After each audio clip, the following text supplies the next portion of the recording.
only shooting 67% from three. Clark on a step back, buries a three. Had all year. Clark catch and shoot and knocks down her second three. Indiana will reset. Clark fire away. You bet.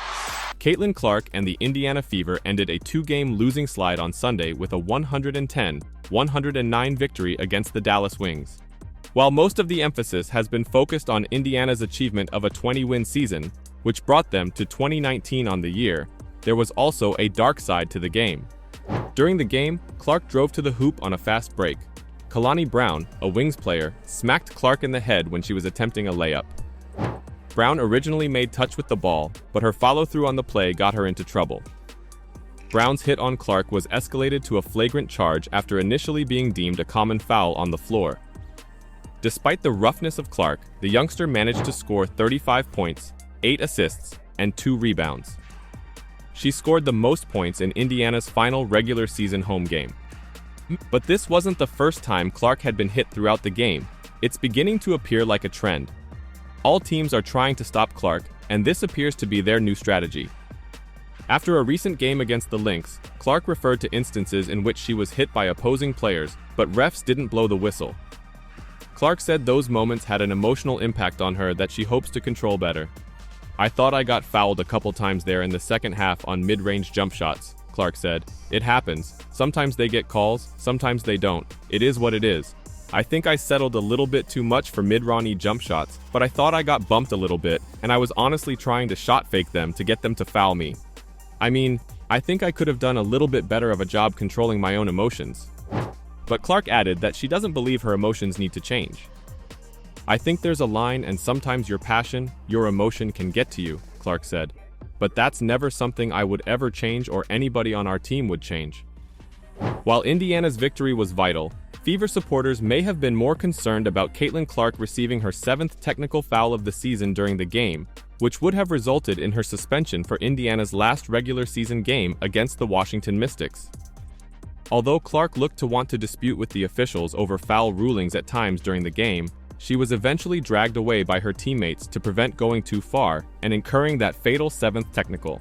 And it finally worked, as Clark avoided any such calls and is no longer concerned about being suspended.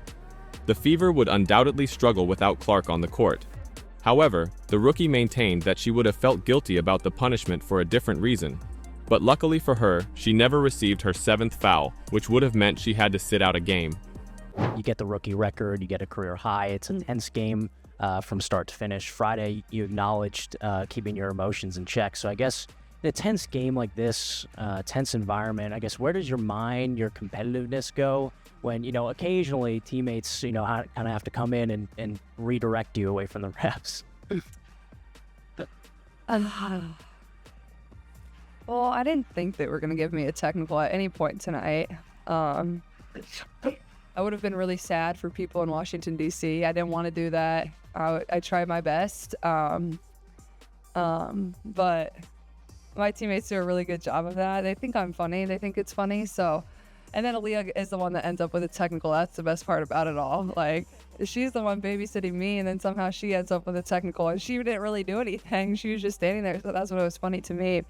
But I think I did a better job. I still thought there was like a couple moments there where I could have been a little bit better. But now it's basically over. I don't have to worry about that anymore, but I don't want to be getting technicals at all. So, and my mom doesn't want that for me either. And I don't want to pay any more fines. So I'm done with that.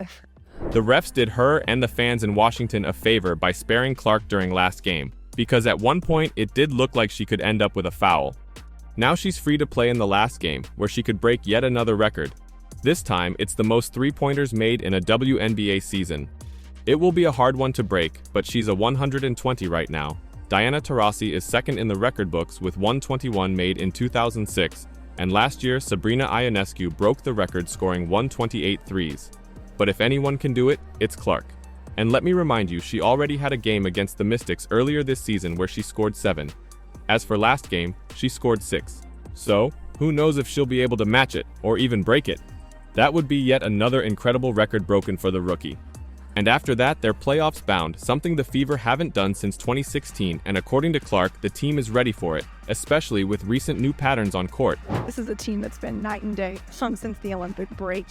Has it sunk in yet that you're a rookie now going to the playoffs with a franchise that hasn't gone since 2016? Not really. I think like once we get there, it'll feel a little more real. And obviously, like, we're not just happy to be there. Like, we really feel like we can believe and we can compete with every single team that's going to be in the playoffs. Obviously, the only team we didn't beat this year were the Aces, and I think the way it's going to work out, the only way we would see them would be in the finals. And that would have been another huge accomplishment for our group if we were able to beat them once. I think it has been since 2010 since we've beat every single team in our league. So it's just another thing to work for next year. But I think we have confidence in the fact that, whoever our first round matchup is, we have beat that team before. That doesn't mean they're not really, really talented and really, really skilled, but that does give you a little bit of confidence going into those games. So, but I think, you go into the Washington game, we still expect to win that too. And we know that Washington's going to be fighting for that last playoff spot too. So, our goal has been one at a time. I thought we've done a really good job of that, but at the same time, everybody definitely is excited for the playoffs. We haven't been there since 2016, so we're going to do everything we can to try to get it back here so our fans can, cheer us on and have a little taste of playoff basketball as well. Last two. As we've seen week in and week out, Caitlin has been on a roll lately, not just scoring points from everywhere on the court, but also showing fantastic court vision and breaking the WNBA assist record in her rookie year. Talking about that record and her assists, she said the following. In basketball for a really long time, and I've always played the point guard spot. And like I said, I think last time we played, like, I've always been a huge fan of basketball. I've always watched it. I've always, loved playing it. I think that's the best way to learn, is to practice, to watch it, to just be around it all the time. I think that's where my IQ of the game comes from. But at the same time, like I've said, I feel like our team has built great chemistry of understanding where each other's going to be. And then also, like, I shoot extra with Dantas after every shoot around, and Didi, like, she doesn't miss. Like, I feel so confident every single time she shoots a shot that it's going in. And that one she made in the corner, and then the one on top where Lexi made the one more pass and went good to great for Didi to get a wide open three. Like, those were two huge shots for us. So I'm proud of her. I'm happy for her. Like, that's a tough position to be in, to come off the bench and play 12 minutes and to be that ready to knock down some huge shots in big moments where your team really needs it. It adds a whole different dynamic and something that you have to guard. Especially when we're in pick and roll action together too. It makes it tough knowing she's going to pop and you have to either take one of us away or try to take both of us away. It puts other team in a tough position. The Indiana Fever truly won the lottery by receiving the first overall pick in the 2024 WNBA draft. Indiana had an easy decision in picking Caitlin Clark, a generational point guard who is tearing up the WNBA. Clark set another rookie record during Sunday's game against the Dallas Wings. Caitlin Clark scored 746 points, breaking the WNBA rookie single-season scoring record. Simone Augustus established the previous record, which held for 18 years.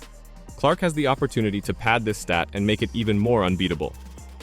The Fever will play the Mystics on Thursday to conclude the WNBA regular season, giving Clark an additional 40 minutes to add to her point total. Fever talents: Caitlin Clark and Kelsey Mitchell reach great milestone in win against Wings. Caitlin Clark and Kelsey Mitchell power the Fever. They demonstrated their abilities in Sunday's one-point victory over the Dallas Wings. Clark and Mitchell were the first WNBA players to score 30 or more points and make 6 or more three-pointers in the same game. Clark led the Fever in scoring with 35 points, 8 assists, and 2 rebounds in the victory. Mitchell scored 30 points and had 1 assist. The Fever also had a strong performance from Aaliyah Boston. She tallied 15 points, 6 rebounds, and 6 assists. The Fever had a 1-point advantage into the fourth quarter. They responded to each Dallas touchdown and were victorious by 1 point. The final score, however, is little misleading, as Satu Sabali hit a 26-foot three-pointer as time expired to bring Dallas within 1 point. Indiana has already earned a playoff berth. However, in order to retain their number 6 spot, they must defeat the Phoenix Mercury. This victory moves the Fever to 20-19 with 1 game remaining. Phoenix presently has a 17-20 record, thus Indiana can secure the number 6 seed with a win on Thursday. They may potentially secure their seed if Phoenix loses one of their last 3 games against the Sky, Sparks, or Storm. But before the Fever's last home game during the press conference, Caitlin was lighthearted and had some words for earlier influences and even had time to crack some jokes. Back in training camp, Erica spoke about kind of taking you under her wing and kind of being that mentor for you. Now that the season's played out, what's that relationship been like, and how important is she there to you to transition in the building? Yeah, obviously Ego's been somebody that's been there the entire time for us, and somebody that's been super supportive of every single person on our team. And she's come in and gave us really good minutes, and whatever her role was, she was always stepping up to the plate and doing that for us. But I think she's somebody that understands me well. Like, she's always there, whether the moment's really good or the moment's not so great. Like, you know, she's there to help me through it, or celebrate it, whatever it is, good or bad. And I think that just speaks to, obviously, her time in the league. She understands how it goes, and just trying to help me through my rookie season and, you know, help me understand, you know, how the league works and what to expect or what teams are going to do. So I think it's been a fun journey for the both of us, and it honestly feels just like yesterday where we first met and we're at training camp with one another, so it's definitely been fun. Matt and Christine. Yeah, hi, Caitlin. Christy said that Friday's loss hurt you guys, the players. So we're just wondering how you're feeling walking in here on another game day, and also, you know, the sense for the team as well. Yeah, I think we're definitely all excited. I felt like we all felt in our locker room after that game like that was one we could have definitely won if we just executed in areas a little bit better, or played a little bit better in certain quarters, or made some free throws, things like that. So I think it's just another really good opportunity for us. You know, this is our last regular season home game. Obviously, we hope to get back here at some point during the playoffs, but you know, don't take this for granted. Like, this is going to be really fun for our fans, Sunday afternoon game. So I don't think it should be hard to like get up for that for our group, is knowing this is our last time in this building during the regular season. So I think we're fired up and ready to get a win again. Christine and Maddie. Thanks. Caitlin, two parts. At 1:15 and 1:17 left in the game, you fire that three, and you're down by 2 at that point. I'm curious if you, when you're driving home or later that night, do you ever like think about that and, you know, how the crowd would have exploded and what it would have meant? Do you spend any time kind of replaying that? For sure, I definitely replay like the game in my head, and to be honest, like, you know, you go back and think about like what we could have got there, what we couldn't have got, and I thought it was a great shot, honestly. And me and Christy talked about it. That's something you live with. If you make it, every single person loves it. And honestly, I thought it was in. Like, we got the switch. I think what we said in drag or double drag.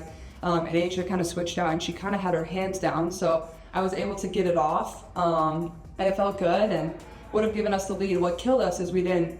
The next possession on defense, we gave up a straight line drive right to the middle of the paint, and then Kelsey Plum's left open for a wide open three, and that hurt us bad. But we continued to battle, and then, you know, AB got a great look at 3-2 that, you know, rims in and out, and so I think you live with both of those. But yeah, I mean, you definitely replay. It's like, like it was right there, and like as a competitor, you definitely want that. And I think the roof probably would definitely blown off. So hopefully we don't need heroics like that tonight. But if we do, you know, I'm definitely gonna step up to the plate and take the shot, whether it goes in or not. And just to follow up, and you kind of answered this, but do you know when it leaves your hands? You know, you said you felt that one was good, but sometimes, do you know, or are you kind of like every other spectator in the arena going, is this going to go in or not? I usually know. Sometimes you'll see me like pointing if I can tell it's a little bit off. The ones that are annoying are the ones that feel really good and then don't go in as a shooter. But at the same time, that's kind of like a positive, because, you know, you feels good, your shot feels good, the mechanics feel good. It's almost like, how is that not going in as a shooter? So, yeah, like I said, I think it was a good shot. I thought it was right there and right on line. And it would have been fun if it went in, I guess. Maddie and Scott.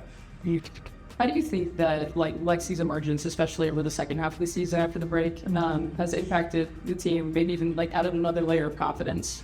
Yeah, I'm really proud of Lex. I thought she was very resilient. Obviously, her role has changed a lot as we've gone through the course of the year. You know, so some games she didn't get in. Some games she played a couple minutes, and now she's in a starting role, and that's really hard to do, to stay resilient, to come in and work hard every single day, to believe in yourself, to still have confidence, to have confidence in the teammates and the position that you're being put in. But to see the way she's improved, obviously I wasn't on the team last year, but just her shooting over the course of the year, even, you know, since the Olympic break, she shot the ball incredibly well. And that has added a whole nother dynamic for our team, and another thing that the other team has to scout for. So I'm really proud of her in that regard, and that's definitely hard to do, considering she has the toughest matchup every single night. And she just makes so many plays that, you know, get us one more possession, or you know, she gets her hand on a deflection here and there that, you know, can be a huge turn in a game for us. So she just works so hard. I'm super proud of her. I'm happy for her because, like I said, like, it was definitely a tough position to be in, and she just continued to put her head down and come to work every single day, and it certainly paid off. As for the joking part, I would first time go stat.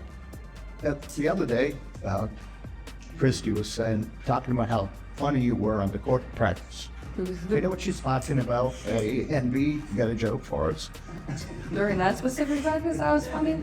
That's what she was saying. I don't know. Like I said last time I was up here, like, I feel like I just try to keep it light and fun. I don't know. I feel like my personality could definitely come out over the course of the season as I've gotten more comfortable with the people that I'm around.